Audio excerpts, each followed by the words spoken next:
നിന്നെ കൊണ്ടുപോകാനൊന്നും പറ്റത്തില്ല. നീ ഇവിടെ എന്നാ ആന്താ നമുക്ക് കൊച്ചിനെ കൊണ്ടുപോയാല്? ചേച്ചി പറയുന്ന കണക്കല്ലേ പിള്ളേരൊന്നും കൊണ്ടുപോകാൻ പറ്റത്തില്ല. എന്നാ പിന്നെ നീ എന്റെ വണ്ടിയും തുറത്തില്ല. അതെന്തുവാ?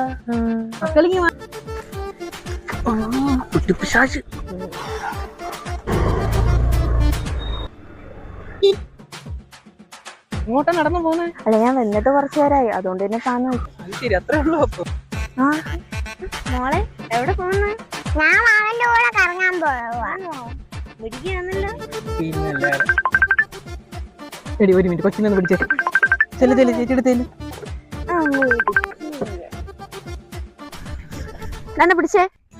എന്താ അണ്ടേ, എന്നെ ഇനി മേലെ വിളിക്കാൻ വന്നേക്കല്ലേ. ഇനി നമ്മൾ തമ്മിൽ ഒരു ബന്ധവും ഇല്ല. ഇത് ഇവിടെ വെച്ച് തീരുവാ. പൊക്കോ.